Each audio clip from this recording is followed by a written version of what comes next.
During the 1500s, and more specifically the reign of King Henry VIII, 2 queens were executed and then carelessly buried within the grounds of St. Peter ad Vincula at the Tower of London.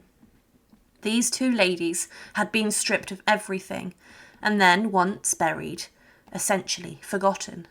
There is even a myth that the graves of these 2 queens, Anne Boleyn and Catherine Howard, were actually mixed up in the documentation process, and that the current markers that show their supposed location is wrong.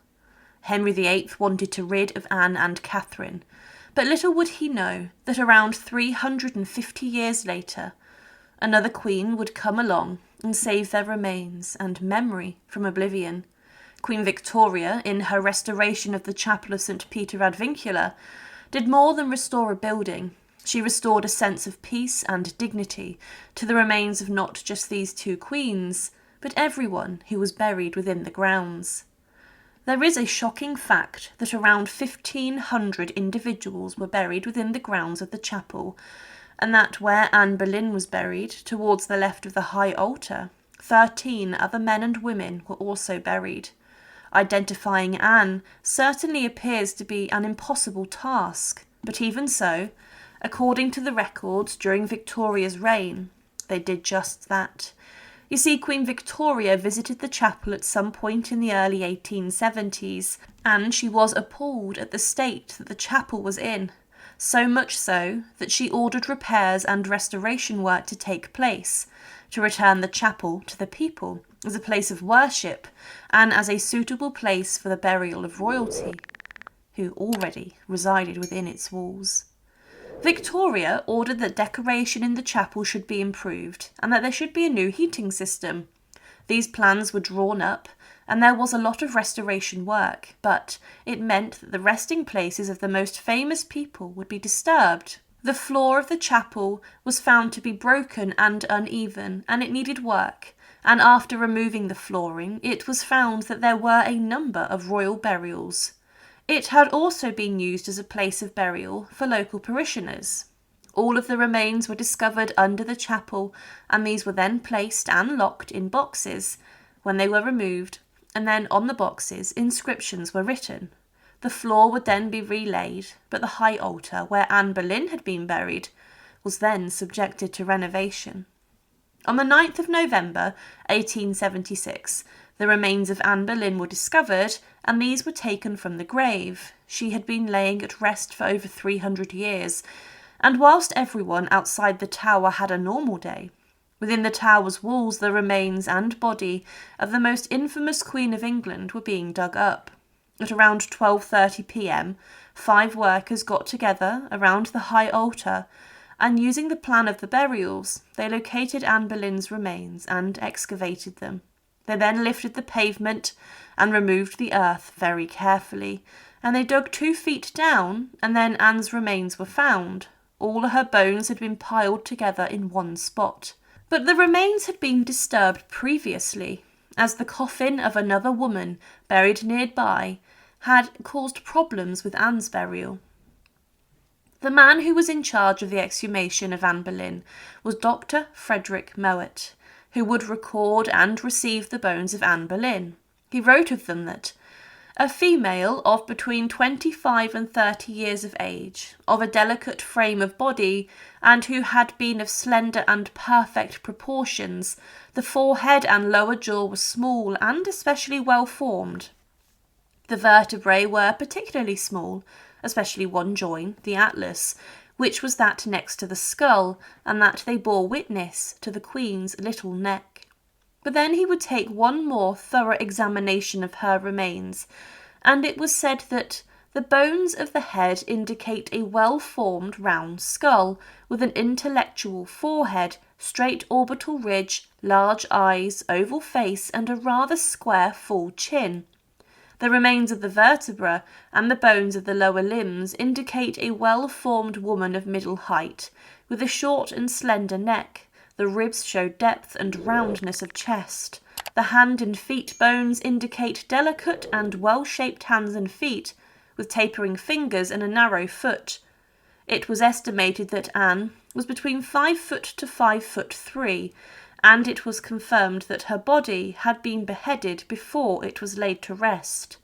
The men who had exhumed the body of Anne Boleyn all commented that it was a female's body, and after the exhumation process had taken place, the remains were handed over to the governor of the Tower of London. He then housed these inside his personal residence, the Queen's House, for a period of time. But more bodies were found, including those of Jane Boleyn, Lady Rochford, and also Margaret Pole. Following the inspection, the remains of Anne Boleyn were then held inside of the Queen's House in the Tower of London for 5 months, whilst the work was completed. But then Anne would be returned to her burial site in a more dignified manner.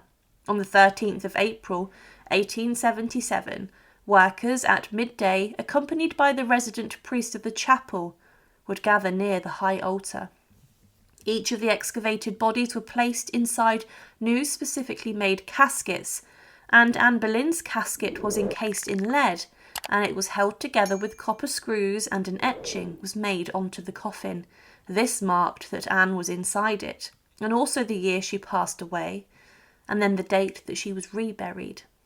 Also in the works, there was a petition for the removal of the remains into the crypt, and Queen Victoria sanctioned the removal of the remains of many of the Tower of London's victims, and she said, "The greatest care and reverence should be exercised in the removal, and that a careful record should be kept of every single possible identification which might come to light. The workers found the remains of, as we've already mentioned, Queen Anne Boleyn, the second wife to Henry VIII, and the Queen's physician came in to inspect the remains, and he concluded that it was her. It was said that at this depth the bones of a female were found, not lying in the original order, but which had evidently, for some reason or other, been heaped together into a smaller space. All of these bones were examined by Dr. Mowat, who at once pronounced those to be of a female between 25 and 30, of delicate frame of body, and who had been of slender and perfect proportions.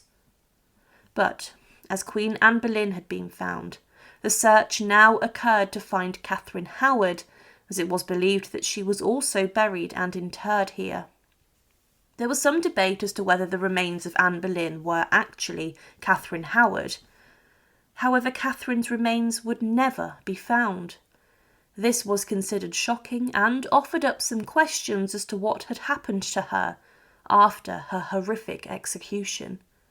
The first theory was that Catherine was so young when she was executed that her bones had not yet consolidated or gone hard, and that they disintegrated quicker than most would. Another idea as to what happened to her remains is that quicklime was used at the time of her burial, and that she was literally dissolved upon the orders of King Henry VIII. There were 2 skeletons found in the south-east direction near to the wall of the chancel, and at the time the investigators hoped that one of these belonged to Catherine Howard. One of these was considered much smaller than the other. However, the committee, after analysing the findings, believed that the beheaded remains of the younger skeleton belonged to Lady Rochford, Jane Boleyn, who was executed with Catherine, and the other skeleton belonged to Margaret Pole, the Countess of Salisbury, who both lost their heads at the Tower. Most Tudor figures were buried under the floor, but none of these were Catherine. The only bones that could have possibly belonged to her were found close to Margaret Pole, and it was said that these were a collection of bones that had been eroded by lime, and these were then linked to Catherine Howard. So, although Catherine Howard wasn't actually found, her memory is remembered, as is Anne Boleyn's and all the other individuals whose fate led them to be buried within the chapel of St. Peter ad Vincula.